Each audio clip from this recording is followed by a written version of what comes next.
Hey guys, this is Chris from Deus Ex Machina, and I want to do a response video to what's been going on recently and as a follow-up to the videos I posted yesterday. First of all, I want to say thank you for all the people who are throwing their support and sending a lot of kind comments, both here and on the various threads. I'm definitely enjoying the increased attention and the new subs, and so thank you.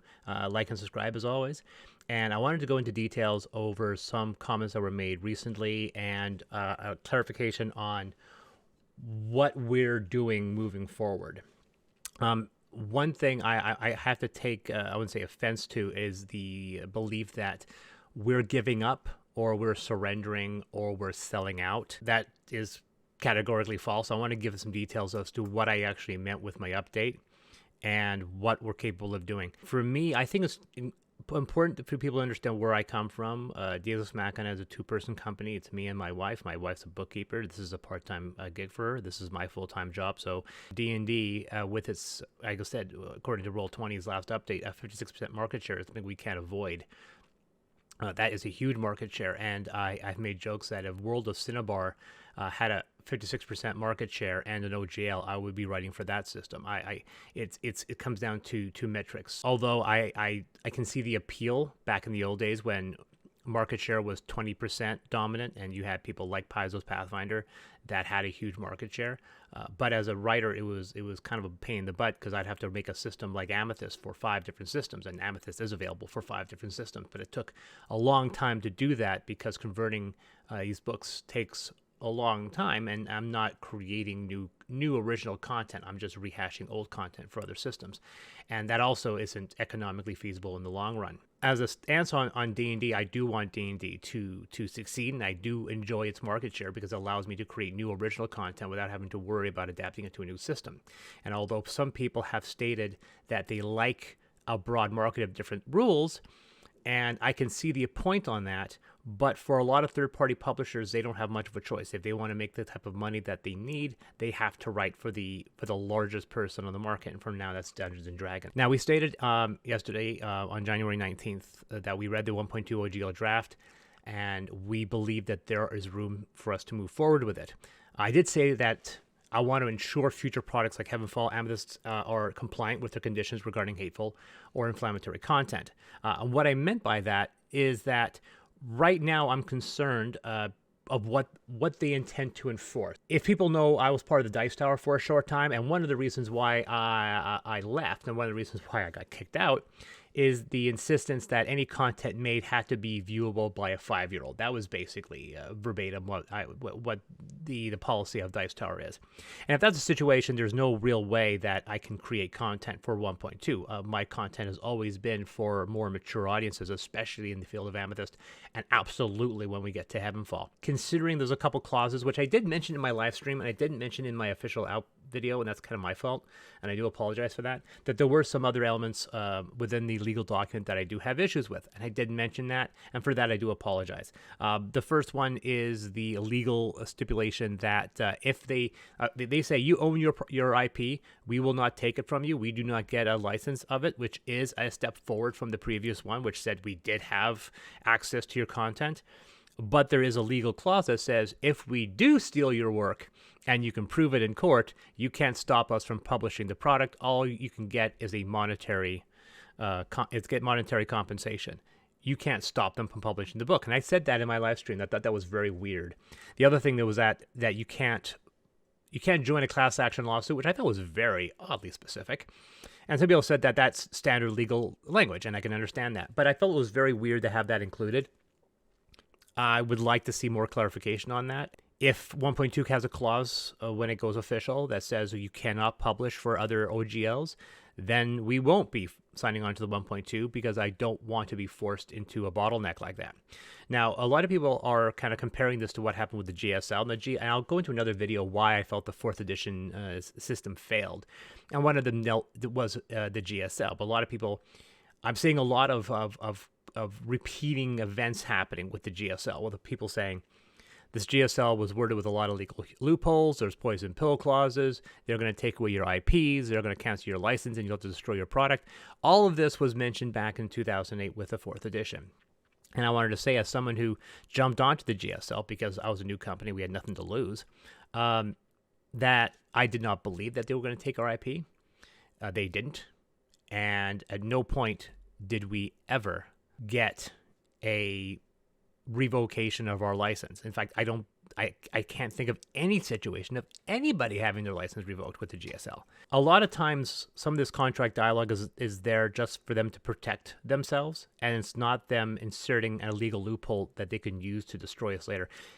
Because you have to remember, they are not unaware of the massive negative blowback they have received from the D&D Beyond cancellations to the massive vitriol online from who used to be fans. And if they were to capitulate and put out a really nice 1.2, and suddenly hundreds of companies sign on to the 1.2, if they were to suddenly use that legal loophole to cancel and gut that industry, all they're doing is making the situation worse for them, because then they'll show their colors. And people are already saying that we can't trust WotC again. But what happens if they do make a 1.2 and then use a poison pill clause in order to kill the third-party market that did sign on to them? That would be a PR nightmare. Worse, I would say, than what's going on now. So I find it very odd that people are saying that they're using the wording within this OGL to create a situation where they can silently defeat us later. I find that just... Would I put it past them? No. Nowadays, I have no idea.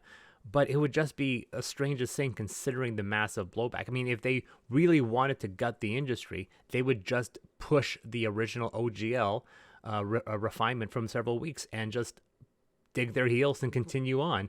And the fact that they are capitulating, I think, is progress. And I'm sorry that people think I'm betraying or surrendering by saying that. I think that they should take more steps. I think there should be more clarification. But I refute the idea that that suddenly we're being a sellout. And I feel it's very unhealthy. And to be perfectly honest, the last few years have been troubling for a lot of people, and especially for me. I really don't respond very well to toxic behavior. I've cut hundreds of friends off my Facebook. I have cut family members out of my life. That's kind of an extreme stance I take on this. One of the reasons for this, and I'll get into another video, I won't go into huge details of it now, but I was recently diagnosed with autism. Obviously, not something I caught. I've had this my entire life, but it's kind of reassuring to kind of understand my psychological limitations. And we're going to go into another video about what we're going to be going forward with the company, bringing on some additional staff in order to help me do my job, which is content creation. It's a big step forward, but as a result of that, I had to cut a lot of toxicity out of my life, and I'm getting very bothered and upset by this kind of toxic twist that's happening with the Defend the OGL movement, where they're dividing lines within the third-party community, where they're saying if you're not on the side of ensuring that the 1.0A is never revoked and preventing WotC from making any progress, then if you're not on this side, then you're the enemy and we're going to boycott you. That's incredibly unhealthy. It's incredibly toxic, and it's just going to divide this community even more. Third-party companies are the victims here. They are the primary victims. They're the ones being affected, and there are thousands of us. We appreciate our players and our fans that are out there defending us. So to the fans that have this kind of extremist view, it's not helping, and it's not healthy, and I really wish you wouldn't do that. So the biggest thing going forward is, what did I mean about what we're going to do going forward with the supporting of the 1.2? I mean, at the very best, I can see if, and this is the big if what they said in the OGL is correct and the D&D Beyond storefronts being opened up to third-party publishers, that's a big thing. Even with the 50 or so thousand subs cancellations that have happened last week, probably more. I wouldn't be surprised if it was 75 or more. There's still 10 million subscribers on D&D Beyond. And that's a marketplace that's impossible for a third-party publisher to avoid. If they come up to us and say, if you're 1.2 compliant, you can sell a 1.2 compliant product on the D&D Beyond store, I can absolutely see adapting Ultramodern 5, our more successful product, to 1.2 because there's no IP, there's nothing within it that would violate a morality clause. That's a marketplace I can't ignore. That being said, I'm not going to discontinue the other ultra modern, the current ultra modern on Drive-Thru RPG. There's no point of that. And the other thing, of course, as I stated earlier, I'm very concerned about what they consider to be a morality violation in regards to stuff like Amethyst Revelations and Heavenfall, especially Heavenfall. So I don't think I will be publishing those products under 1.2. Most likely, I will be publishing those under ORC. Because I do believe ORC will give us the means to publish 5e compatible products with the protection of the ORC without having to worry about legal action from Wizards and still allow us to produce content for 5e.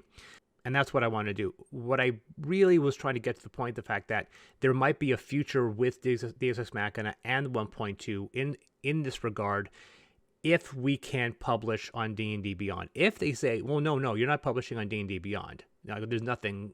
Like they were promising or potentially promising that with 4th edition, and it never manifested. And so if they say, oh no, we're not. If this is the 1.2, you can't sell products on D&D Beyond. Then there's no reason for me to sign on to the 1.2.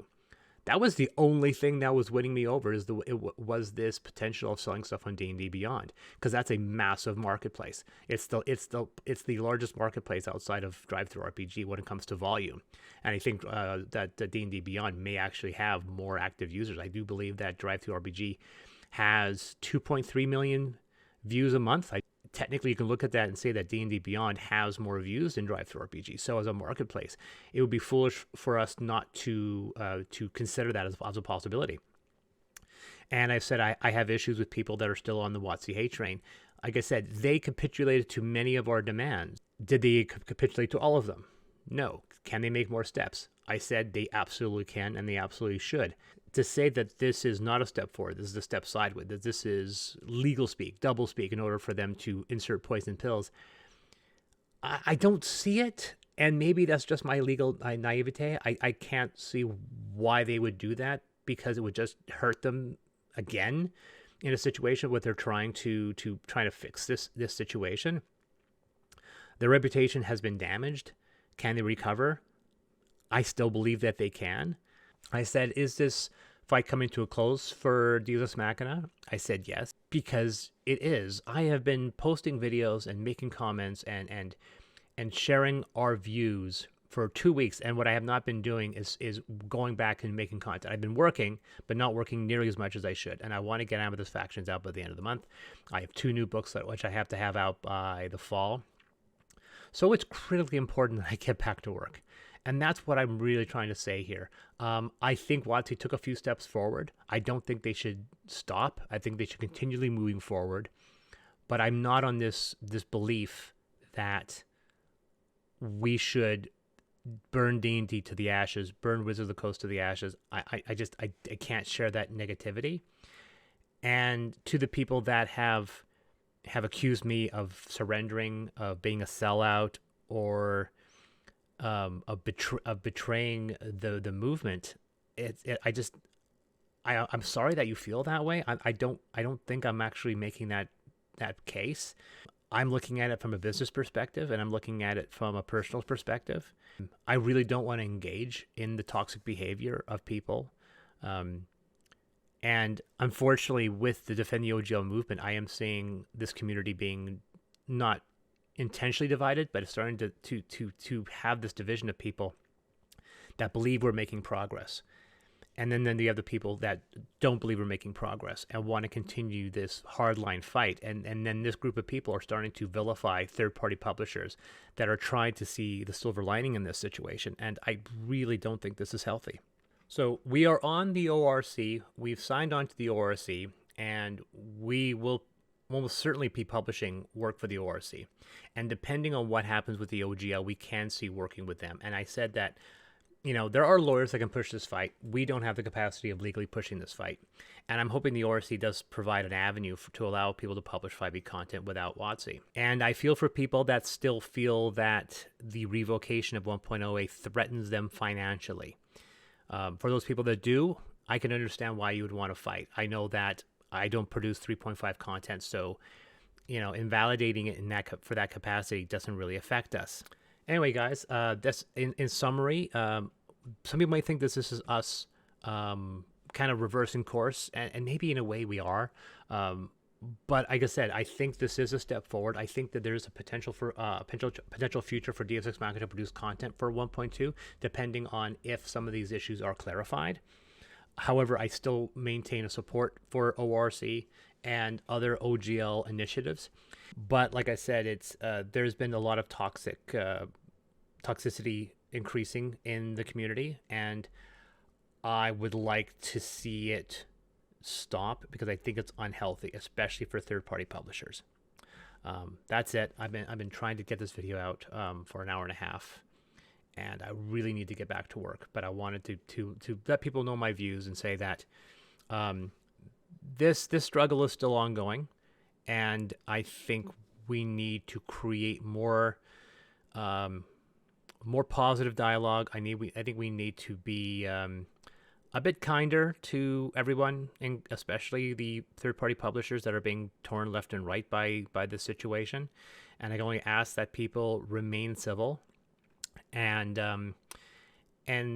try to understand where people's views are coming from, and try not to take such a hardline approach, because we're all human beings, and we all want the same. We all want role-playing to succeed, and we want Dungeons & Dragons to be part of that. But anyway, this has been Chris from Deus Ex Machina.